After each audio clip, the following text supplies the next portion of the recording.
¿Qué tal? ¿Cómo estás? Gusto saludarte nuevamente. Vamos a trabajar en esta oportunidad el, el libro de Biblia. Esto sí es vida. Ya vimos, en el primer bimestre estuvimos trabajando con muerte o vida y estuvimos trabajando la vida de tres personajes. En esta oportunidad vamos a trabajar el segundo capítulo que tiene tres subtemas y en este caso es ¿quién soy? Y para entrar en este panorama, que estoy en la página 22, vamos a encontrar varios detalles muy interesantes entre todo esto. Por ejemplo, en que hay preguntas que en el transcurso de la historia se han dado sobre quién soy. Y que en muchas ocasiones, al momento de que leas, se ha tomado varios ejemplos donde les han preguntado, ¿y tú quién eres? O cómo puedes responder a la pregunta ¿quién soy?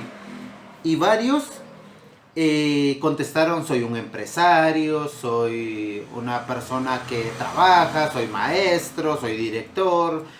Mencionan ese tipo de respuestas. Sin embargo, en muchas ocasiones la respuesta está dada como que si la pregunta hubiera sido ¿a qué te dedicas? O ¿a qué se dedica usted? ¿Verdad? Y no se le ha dado una respuesta muy específica y algo que vamos a empezar a trabajar con este estudio. Dice, ¿qué respuesta has dado a la pregunta ¿quién soy? Ahora, con mucha honestidad, ¿quién eres tú? Para que lo pongas a pensar, conforme yo te haga algunas preguntas, puedo hacer que le pongas pausa al video para que puedas contestarte y luego continuar con toda la información. Si tú contestas inmediatamente no hay ningún inconveniente. Pero en esta oportunidad, para tomar una idea, vamos a estudiar un pasaje de la Biblia.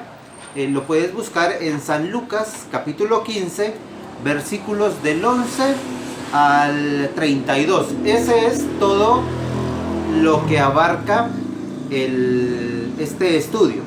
Y la historia es parábola del hijo pródigo.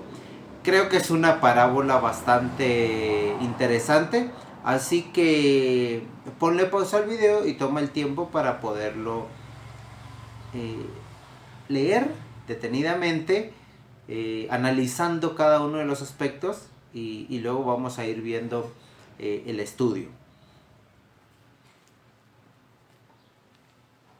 Esperaría que lo hayas leído. Y si miramos, voy a leer dos versículos y luego voy a seguir leyendo algunos. El versículo 12 y 13 dice, y el menor de ellos le dijo a su padre, Padre, dame la parte de los bienes que me corresponde. Entonces el padre les repartió los bienes. Unos días después el hijo menor juntó todas sus cosas y se fue lejos a una provincia apartada y allí dilapidó sus bienes llevando una vida disipada.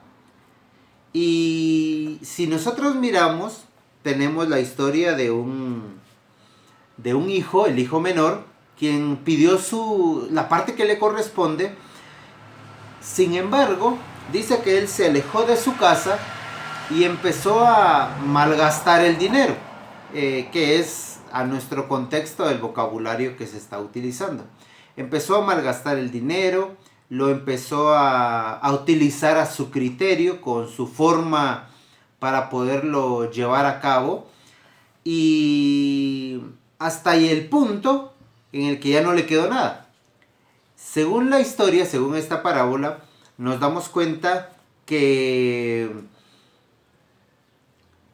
después de haberlo gastado, él empezó a buscar a todos sus amigos, las personas con los que se lo malgastó, y para que lo apoyaran. Sin embargo, todos le cerraron la puerta, no lo apoyaron, lo dejaron por un lado, y él empezó a buscar trabajo. Hasta llegar al punto de cuidar unos cerdos. Imagínense que hasta los cerdos le peleaban la comida, ¿verdad? Es decir, llegó a un punto extremo este hijo menor. Y estando en esa situación, empezó a reflexionar. Y empezó a pensar sobre los trabajadores de su papá. Imagínense, empezó a pensar en los trabajadores de su papá. Y empezó a decir, los trabajadores tienen que comer, los trabajadores de ahí con mi padre, ellos no les hace falta nada. Sin embargo, yo estoy aquí sufriendo y necesitado de muchas cosas. Cuando continuamos con la lectura, él empieza a pensar qué le va a decir a su padre al momento de llegar. Y él ya tiene palabras muy concretas sobre pedirle perdón y sobre todo poder regresar, pero este es un detalle que él maneja y dice regresar ya no como hijo, sino como un trabajador, porque al final él sabe que a los trabajadores no les hace falta nada ahí con su padre. Si nos damos cuenta, dice, y el hijo le dijo en el versículo 21 cuando regresó, Padre, he pecado contra el cielo y contra ti, y no soy digno ya de ser llamado tu hijo. Pero el padre le dijo a sus siervos, traigan la mejor ropa y vístanlo, pónganle también un anillo en su mano y calzado a sus pies. Vayan pues a buscar el becerro gordo y mátenlo y comamos y hagamos fiesta, porque este hijo mío estaba muerto y ha revivido, se había perdido y lo hemos hallado, y comenzaron a regocijarse. Si nos damos cuenta, una cosa era el pensamiento del hijo y otra cosa era el pensamiento del padre. Ahora, si seguimos leyendo, en el versículo 25 ya encontramos otra escena. Al inicio de la historia, de la parábola, se nos mencionan a 3 personas, aunque hay 2 específicamente, porque se dice que había un padre que tenía 2 hijos, y de ahí solo se habla del hijo menor. Y el hijo mayor entra en contexto hasta el versículo 25, donde dice, estaba en el campo y cuando regresó oyó la música, oyó que había fiesta, y llamó a uno de los criados y le preguntó qué estaba pasando. Y él le contó todo lo sucedido. El hijo mayor, si te das cuenta, no se puso contento. Al contrario, se enojó.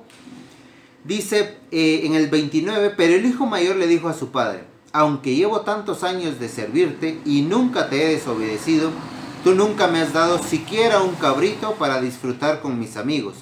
Pero ahora viene este hijo tuyo que ha malgastado tus bienes y has ordenado matar el becerro gordo para él. Y entonces el padre luego le explica, ¿verdad?, cuál era la situación. Entonces, ahora analizando esta en base a tu libro, si te das cuenta, en la página 22 y 23, aquí te aparece el tema del capítulo, ¿quién soy? Y aquí te aparece la primera lección en esta franja verde. Dice, fiel y esforzado, pero sin identidad. Ahora, vamos a tomar en contexto a las 3 personas. Y lo vamos a hacer en la página, todo lo que he estado explicándote está en la página 23, 24 y una parte de la 25. Toda la historia en sí.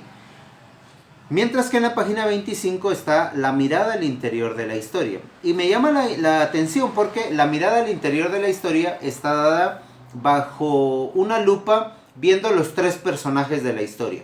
El padre, hijo menor, hijo mayor. Son los 3 y de ahí me voy a enfocar al tema de la lección fiel y esforzado pero sin identidad. Démonos cuenta, 1, el padre.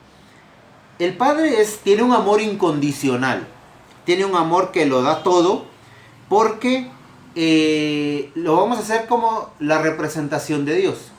Porque hay muchas veces que los hijos se van y luego regresan arrepentidos, y es lo que le está ocurriendo aquí a este padre. Y es muy similar a cómo es Dios con nosotros. Porque cuando nosotros pecamos y regresamos a Dios, arrepentidos, confesamos nuestros pecados, Él no nos rechaza, al contrario, nos abraza, nos recoge y nos da ese cariño que nosotros necesitamos y que voy a quitar ese tal vez, y que en el mundo no lo hemos encontrado, especialmente cuando hemos estado alejados de Él. Entonces, ese es el padre de esta parábola. Representa a Dios con ese amor incondicional, que tiene una actitud de amor supremo, donde cuando un hijo regresa arrepentido, lo recibe con los brazos abiertos y por qué no hacer una fiesta por ese regreso. El hijo menor, vamos a encontrar la otra, es como cualquiera de todas las personas, de todos los hijos de Dios, quienes normalmente desafían a su padre o que desafían a Dios, ¿verdad? Bueno, tú no me das esto, entonces me voy y miro yo qué puedo hacer en el mundo. Es decir, son aquellas personas, dice, que se anticipan a su herencia y van, lo malgastan, cometen toda clase de locuras y eso es muy normal, como lo que hizo el hijo menor. Pero se tiene esta circunstancia que a pesar de que nos compara o nosotros nos podemos comparar con ese hijo menor como hijos que nos alejamos de Dios, tenemos esta característica de arrepentirnos y poder regresar a nuestro Padre Celestial, ¿verdad? Y Él tiene tanto amor que nos logra perdonar. Esa es una mirada al hijo menor. Ahora miremos al hijo mayor. Porque el hijo mayor, a pesar de que es del que se habla poco en el pasaje, este tema o este subtema, esta lección de fiel y esforzado pero sin identidad, va muy enfocado al hijo mayor. Porque el hijo mayor dice, él no sabe su identidad. Él es fiel con su padre en la parábola, sí. Ha trabajado, sí. Se ha esforzado, sí. Sin embargo, él dice, yo he trabajado y no me has dado nada para que lo disfrute con mis amigos.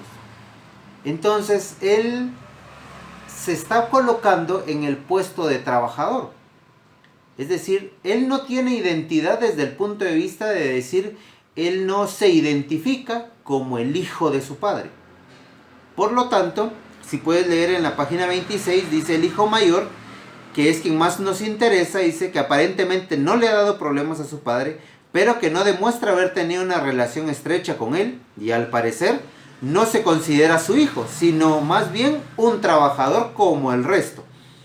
Se relaciona con la persona religiosa que se ve en Dios a un juez injusto, a quien hay que servir a través de esfuerzos y sacrificios para merecer sus favores, y no a un padre amoroso.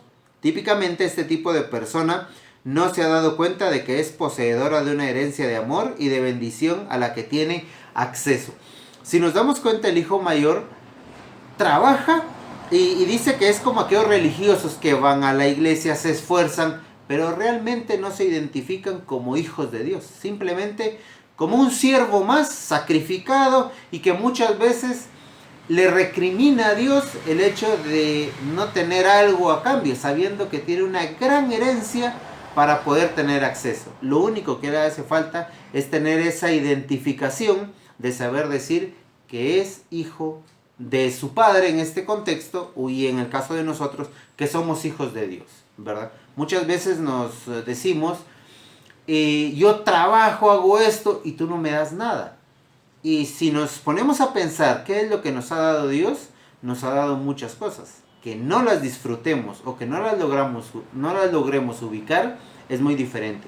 Tenemos hermanos, tenemos padres, tenemos tíos, tenemos primos, tenemos abuelitos con los que convivimos y es necesario poder disfrutar a cada uno de ellos. O sea, Dios nos ha dado familia, disfrutémosla. Nos ha dado bienes. No te puedo decir que en exceso, pero te ha dado lo que necesitas. Así que, en base a esta parábola, ahora vas a colocar tu propia mirada sobre esta historia. Sé que algunos se adelantan en el trabajo y no hay ningún inconveniente, siempre y cuando lean el pasaje, lean las páginas y puedas trabajar. Ahora vas a escribir tu propia historia, tu propia mirada, al interior de esta historia. ¿Cómo la miras? ¿Cómo la visualizas? Y sobre todo, que puedas responder a una pregunta. ¿Cuál de los dos hijos te representa más a ti? ¿El hijo menor o el hijo mayor? Y concluye, ¿sí? Concluye, escríbelo para que puedas ir reflexionando un poquito más. Así que te deseo lo mejor en esta historia, fiel y esforzado, pero sin identidad. Así que Dios te bendiga y échale muchas ganas en esta época. Bendiciones.